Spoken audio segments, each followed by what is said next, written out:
સંત શ્રી શ્યામબાપુના આશીર્વચનમાંથી વિષય હું, આત્મા અને ઉત્પત્તિ. પ્રકરણ હું કોણ છું તેમાં હુંની કક્ષા ચોથી, પાર્ટ 48. ધનિક ધાર્મિક લોકોમાં હું દાન કરી ગરીબોને સહાય કરું છું, મંદિરો આશ્રમો બંધાવું છું, ધાર્મિક કાર્યો કરું છું વગેરે વગેરે. આ દાનવીર હોવાનો અહંકાર હોય છે અને સાથે સાથે ઈશ્વરે મને ધન આપ્યું છે તો ધાર્મિક કાર્યો પણ કરું છું. આવો દીનતા ભાવનો અહંકાર પણ હોય છે. વાક્યો બદલતા હોય, કહેવાની રીત બદલતી હોય છે, પરંતુ મનના ભાવમાં અહંકાર હોય છે.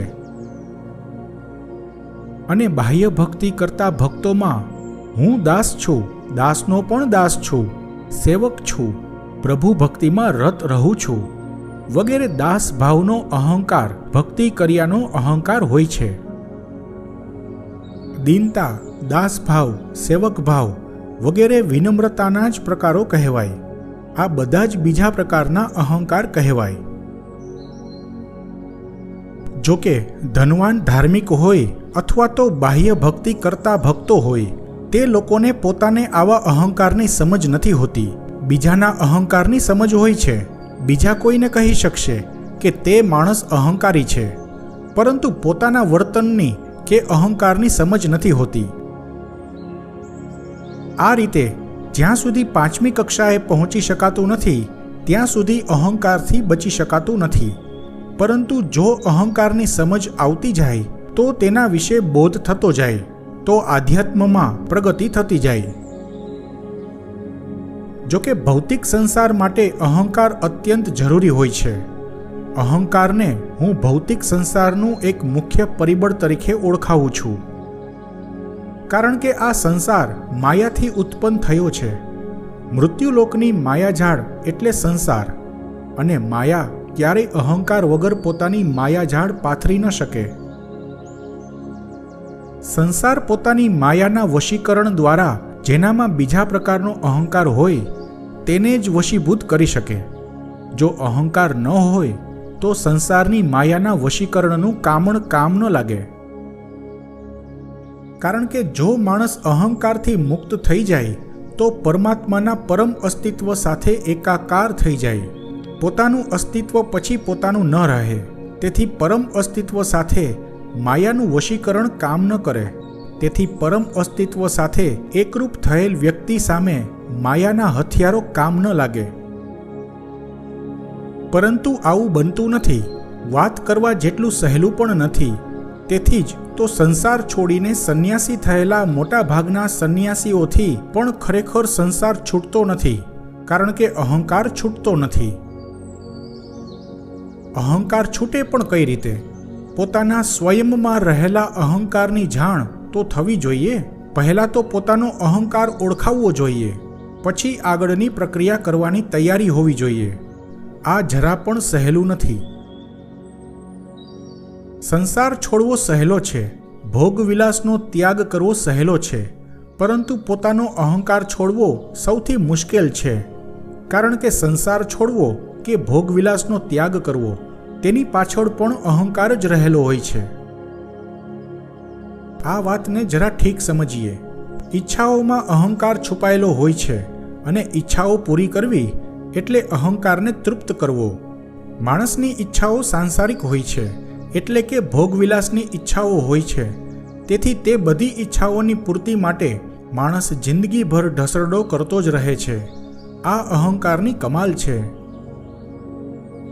અને આવી ઈચ્છાઓને દબાવી દેવી કે ઈચ્છાઓનું દમન કરવું તે છે ત્યાગ. અને ત્યાગની ભાવના હોવી તે પણ એક પ્રકારની ઈચ્છા જ થઈ. તેથી ભોગવિલાસની ઈચ્છાઓને દબાવી દેવા માટે, ઈચ્છાઓનું દમન કરવા માટે, ઈચ્છાઓના અહંકાર કરતાં પણ વધારે મોટો ત્યાગની ઈચ્છાનો અહંકાર જોઈએ. તેથી જ ઘણા ખરા ત્યાગી તપસ્વીઓ બહુ અહંકારી હોય છે. તેમાંના કોઈ વળી અહંકારવશ વિનમ્રતાપૂર્વકનું વર્તન પણ કરતા હોય છે. જો એવું માનતા હો કે અહંકાર આ ભૌતિક શરીર સાથે જોડાયેલો છે, અહંકાર છે તો શરીર છે, તેથી અહંકાર જ જિંદગીને સંભાળી શકે છે, તો એવું નથી.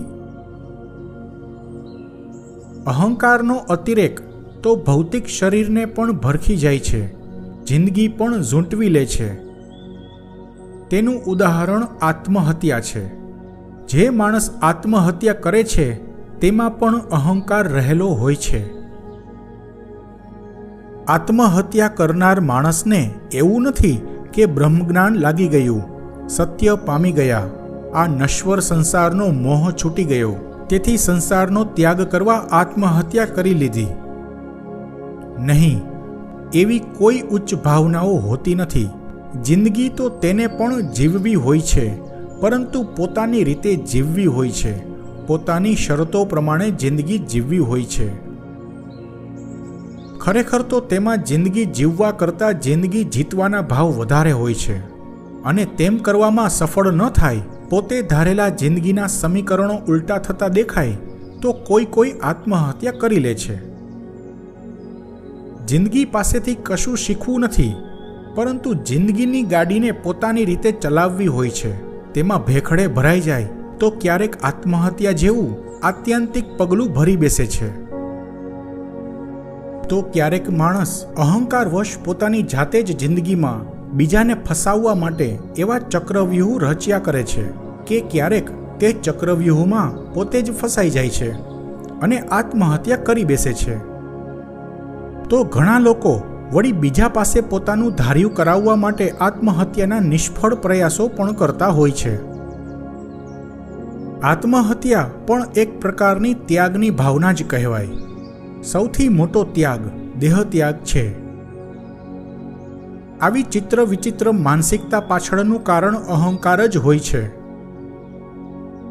જો કે ક્યારેક આત્મહત્યાનું વ્યાજબી કારણ પણ હોઈ શકે છે, પરંતુ એવું તો હજારો કે લાખોમાં એકાદ વખત બનતું હોય છે. જેમ કે કોઈ ભયંકર પીડાદાયક બીમારી હોય જે જીવલેણ ન હોય, પરંતુ ભયંકર કષ્ટદાયક જિંદગી બની જતી હોય છે. ક્યારેક કોઈ સંત સાધુ સંથારો લે છે. પહેલા રાજાશાહી વખતમાં સ્ત્રીઓ રાજપૂતાણીઓ પોતાની ઇજ્જત આબરૂ બચાવવા જોહર કરતી. આત્મવિલોપનના આવા બહુ ઓછા કારણો વ્યાજબી હોય છે, જેની પાછળ રહેલો અહંકાર સારું પરિણામ લાવે છે. અહંકારના કારણે જ માણસને મૃત્યુ પછી આ સંસારમાં પોતાનું નામ રાખવાની ઈચ્છા હોય છે. આ ચોથી કક્ષા અહંકારની છે, પરંતુ ચોથી કક્ષાએ પહોંચેલો માણસ અહંકારવશ આત્મહત્યા કરે એવી શક્યતા નહિવત જ હોય છે.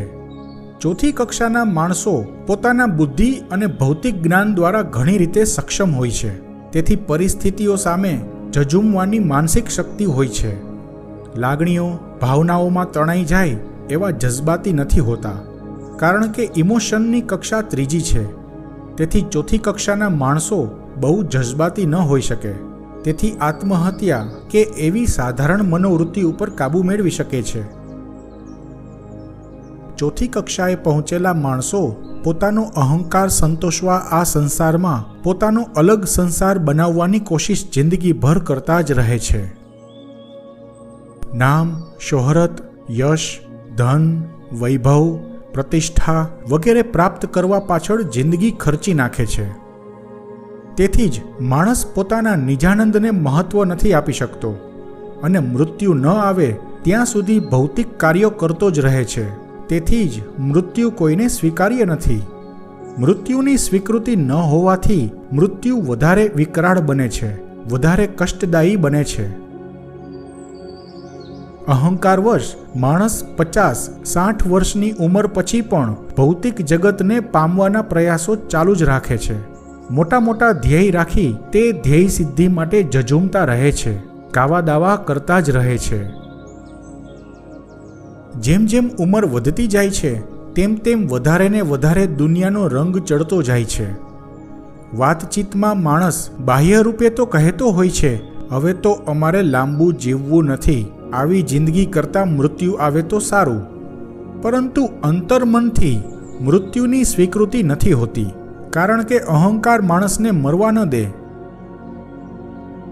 આ રીતે ચોથી કક્ષાનો અહંકારી માણસ પોતાનો સંસાર વધારવાની કોશિશ હંમેશા કરતો જ રહેતો હોય છે.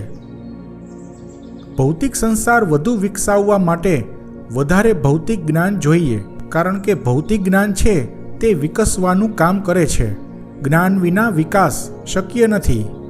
તેથી સાંસારિક દ્રષ્ટિએ મોટા સફળ માણસોમાં જ્ઞાન વધારે હોય, સાથે અહંકાર પણ વધારે હોય છે.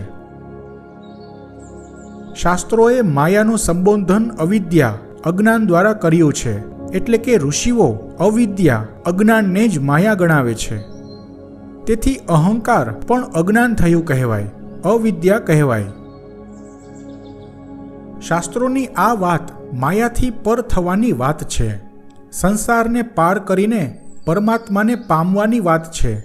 જે પાંચમી કક્ષા હું આત્મા છું તે માટેની વાત છે.